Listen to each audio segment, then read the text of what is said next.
Jadi orang tua cuma berpikir gini, perempuan nantinya akan 3M ya, masak, manak, macak. Mungkin seperti itu. Nah, emang beda ya kalau orang yang sudah berpengalaman di berbagai lomba dan juga organisasi, luar biasa. Pemikirannya luar biasa, public speakingnya luar biasa. Jadi kayak gini, Mbak. Baratnya kan aku dulu mungkin jadi anak sekolah di waktu SMP sampai SMA itu nggak sadar apa itu organisasi, nggak sadar apa itu pengembangan diri, nggak tahu lah itu.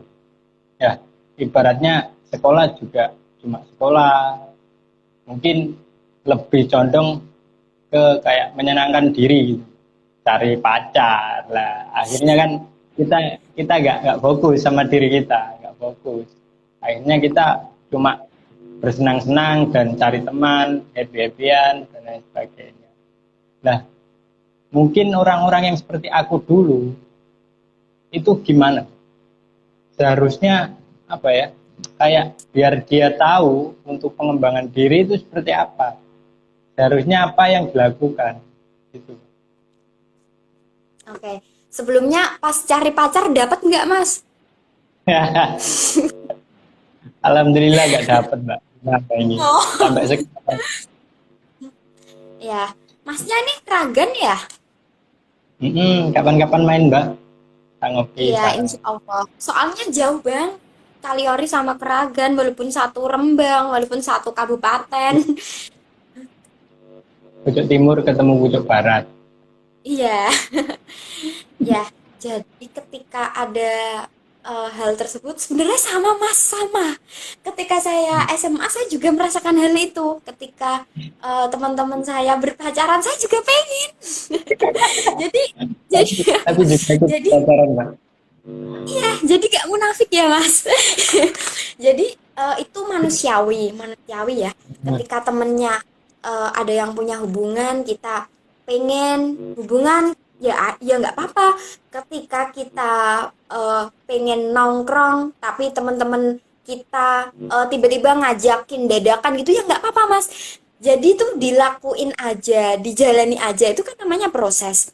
Tapi ketika eh, hal tersebut dilakukan, kita juga harus mengimbangi mas, menyeimbangkan gitu, menyeimbangkan kehidupan kita, kehidupan antara kehidupan kita bermain dengan kehidupan kita fokus untuk menuju ke masa depan gitu. Pengembangan diri itu bukan hanya di pendidikan formal gitu. Ketika masnya ini kan ikut komunitas ya, di komunitas itu pasti misalkan ya ada program ruang bicara, mungkin ada program masyarakat. Nah, itu juga belajar mas, walaupun mungkin ya impactnya belum terasa sekarang, tapi insya Allah 4 atau 5 tahun lagi tuh bakalan terasa gitu. Jadi bukan bukan ketika kita melakukan sesuatu itu bukan sekarang dampaknya. Misalkan rajin belajar, terus suka membaca, terus suka kegiatan akademik maupun non akademik yang semuanya diikuti waktu SMA, itu efeknya bukan waktu SMA, tetapi nanti waktu dia emang bener-bener keluar di kehidupan nyatanya. Misalkan kuliah atau kan ada ya yang setelah SMA atau SMK dia bekerja. Nah, itu bakalan dia rasain gitu. Terus ketika menjadi eh, siswa atau pemuda yang seperti itu, paling tidak itu melihat progresnya teman-temannya juga gitu. Jangan jangan kalian bergaul dengan orang yang apa ya, yang emang suka main-main doang, itu nggak apa-apa. Tapi pun di sini kita harus apa ya, membatasi dan menggarisbawahi. Kalau teman kita itu toksik nggak? Teman kita membawa keuntungan untuk pribadi kita nggak gitu. Jadi itu hal yang harus digarisbawahi, yaitu pintar-pintarlah mencari teman gitu. Ketika kita mempunyai teman yang emang punya jiwa semangat dan optimisme yang tinggi, kita juga akan tertarik nih mas. Misalkan temanku ikut organisasi sepertinya enak nih, dia prestasinya banyak. Nah, dari hal itu pasti nanti akan kayak tiba-tiba ikut sendiri gitu loh. Naluri dalam hatinya itu tiba-tiba kepengen sendiri. Dan itu mungkin takdir juga ya mas yang menentukan itu. Nah, Tapi kan paling tidak sebagai manusia kita berusaha, apalagi sebagai perempuan ya. Menurut saya, perempuan di desa, apalagi di Kabupaten Rembang ya, di Kabupaten Rembang itu banyak sekali wanita-wanita yang emang dari lulus SMP dan SMA dia itu melanjutkan ke jenjang pernikahan, bukan ke jenjang pendidikan, malah ke jenjang pernikahan gitu. Entah itu tuntutan dari orang tuanya, entah itu tuntutan orang tuanya atau kemauan pribadinya, saya pun nggak tahu. Tetapi selama saya menjadi duta generasi berencana di Kabupaten Rembang selama 2 tahun ini, saya ketika mengamati, saya kemarin pernah ambil sampel di Desa Gunem Kabupaten Rembang itu kebanyakan ya 80% adalah tuntutan dari orang tuanya sendiri gitu. Jadi orang tua cuma berpikir gini, perempuan nantinya akan 3M ya, masak, manak, macak. Mungkin seperti itu. Tapi ketika perempuan nggak punya gimana ya, mindsetnya udah lebih dan melampaui batas dari zona nyamannya, mereka tidak akan berpikir seperti itu gitu.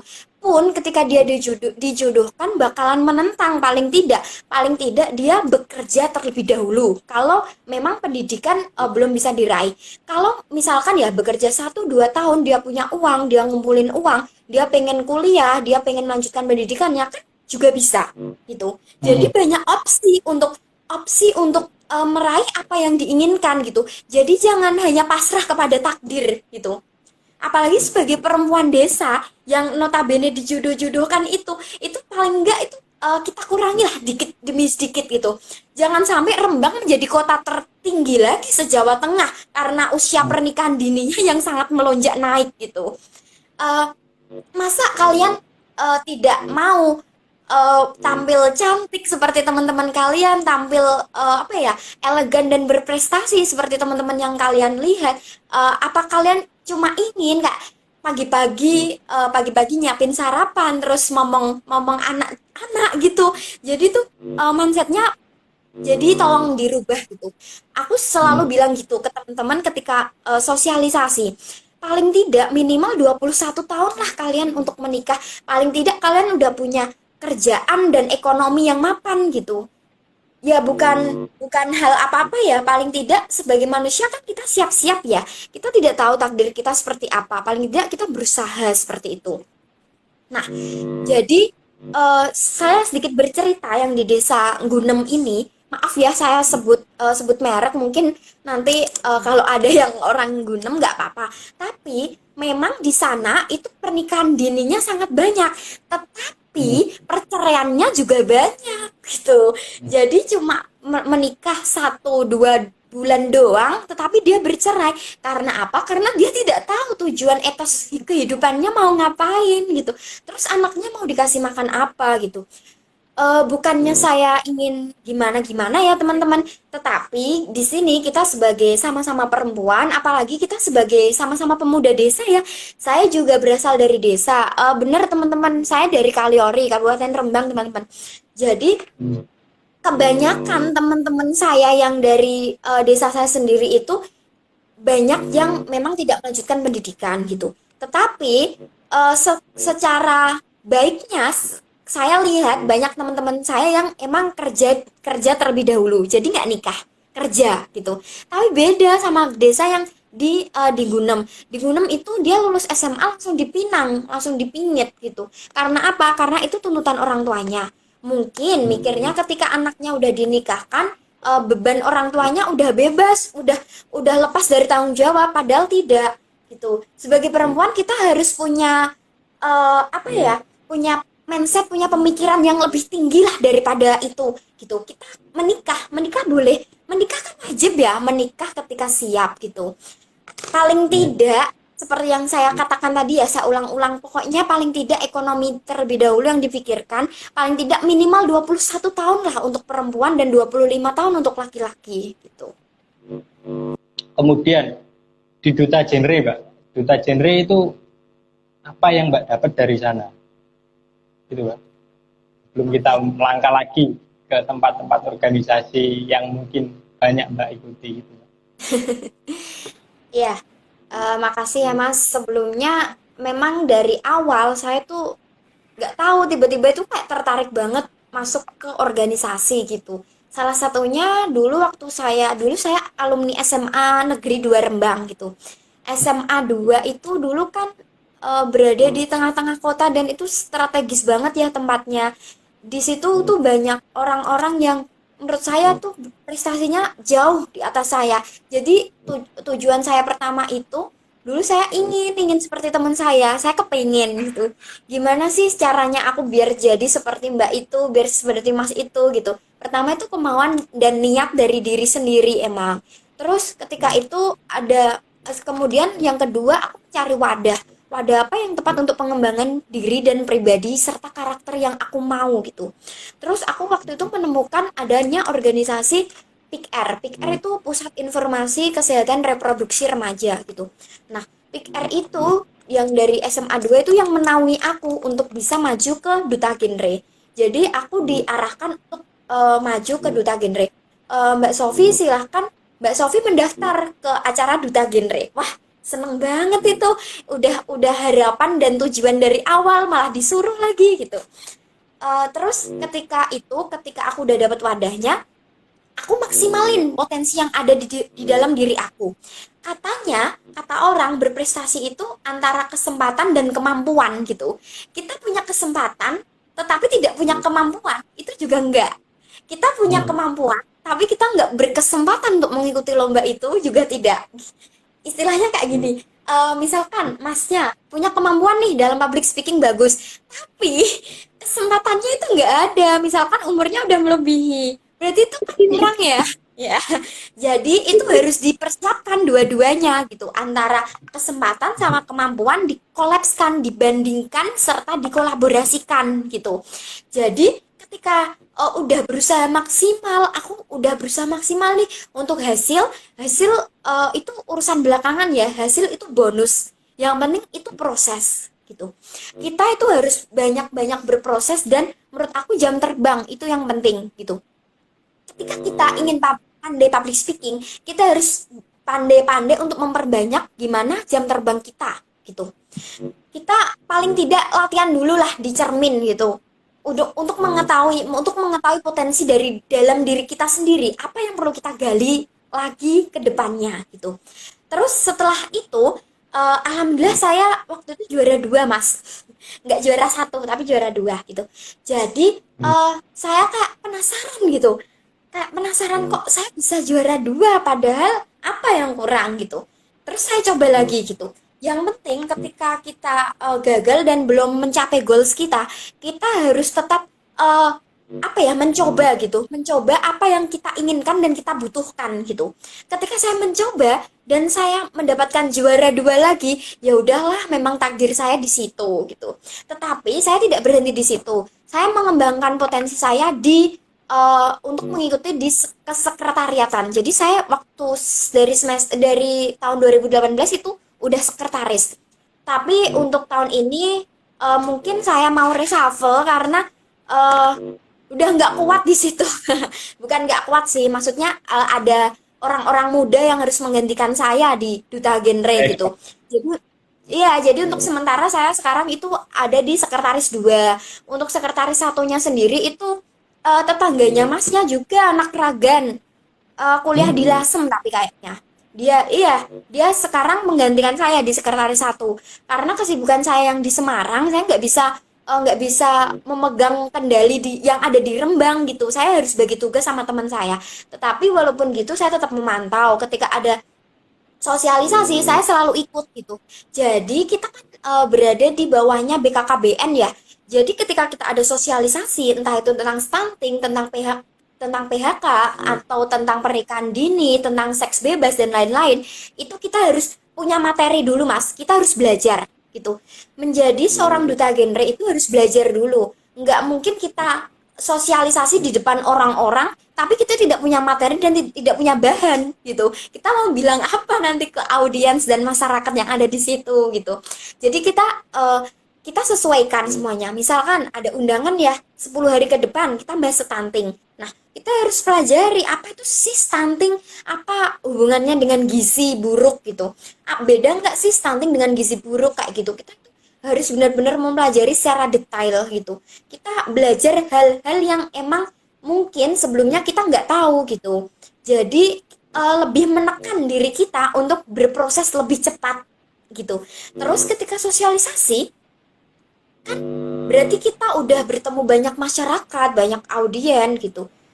Jadi kita lebih meningkatkan percaya diri kita. Kepercayaan diri kita secara tidak sadar itu tumbuh. Public speakingnya kita pun itu akan tumbuh karena adanya jam-jam terbang tersebut gitu. Nah, dari hal tersebut mungkin saya memberanikan diri untuk maju ke waktu itu aku maju ke Duta Fikes. Fikes itu Fakultas Ilmu Keperawatan dan Kesehatan yang ada di kampus aku gitu. Karena aku tergabung di Fakultas Kesehatan, alhamdulillahnya waktu itu aku juara satu yang di kampus gitu. Jadi kayak oh mungkin yang di Rembang ada orang yang berpotensi lebih dari aku gitu. Jadi mungkin tempat-tempat aku harus mencari tempat lagi gitu. Jadi itu tipsnya gitu. Jadi jangan jangan stagnan di satu tempat. Cobalah cari-cari tempat yang dimana kamu emang pas dengan posisi tersebut gitu. Teman-teman yang di Rembang itu nggak kalah hebatnya mas. Dari ujung mana ya Sedan ya, dari ujung Sedan sampai ujung perbatasan Kaliori itu semuanya banyak sekali pemuda-pemuda desa yang hebat. Tinggal gimana kita yang mungkin udah tergabung di komunitas, di organisasi, kita mendorong orang-orang itu. Kita gimana caranya mendorong anak-anak muda itu untuk melanjutkan estafet perjuangan dan pembaharuan gitu. Nggak mungkin setiap tahun itu kita berhenti di dalam satu lingkup saja gitu. Paling nggak kita ada pembaharuan setiap tahunnya. Apa yang belum tercapai di tahun kemarin kita cobalah untuk mencapai dan menggapainya gitu mas. Iya, Mbak, benar sekali. Dari pemuda-pemuda desa di Rembang juga banyak talenta-talenta luar biasa, mulai dari nyanyi, terus seni rupa, gambar, itu bagus banget. Dan juga seni-seni budaya yang lain kayak barongan. Nah, Gacor ini juga kalau bisa semoga bisa mewadahi orang-orang itu buat berani tampil lah. Berani tampil dengan kayak perubahan sekarang, kita memakai sosmed, kita dengan perkembangan teknologi yang saat ini cukup cepat, kita bisa memanfaatkan itu untuk pengembangan bakat, pengetahuan, dan pengalaman kita. Itu Mbak Gacor sendiri kayak gitu. Nah, Uh, ya, gimana Mbak? benar, kalau boleh tahu arah geraknya Gacor itu kemana mas? Apa ke pemuda atau ke anak-anak, terus ke sosial atau gimana? Tapi ini bukan sarang tayu ya Mbak, kayak bis. Ini Ya, gerakannya ya khususnya pemuda. Cuma dari pemuda ini kita bisa menjadi pelopor. Pelopor kita peduli ke sosial. Kita juga nantinya bakal menggandeng komunitas-komunitas lain yang mungkin di situ mereka bergerak di bidang anak-anak, di bidang sosial, di bidang lingkungan. Nah, kita fokusnya kayak yang pertama, kita pemanfaatan sosial media untuk pengembangan dari berbagai bidang, mulai dari sosial, terus anak-anak, lingkungan, bakat minat di situ. Kemudian di dalam Gacor sendiri juga kita mau buat produk, berarti buat kita belajar jadi wirausaha juga. Nah, untuk kedepannya nanti seperti apa, saya sudah punya mimpi besar sih, tapi nggak mau saya omongin dulu. Soalnya kita belum apa-apa, masih embrio, kita omongan sudah besar itu membahayakan. Takutnya malah jadi kayak bualan semata.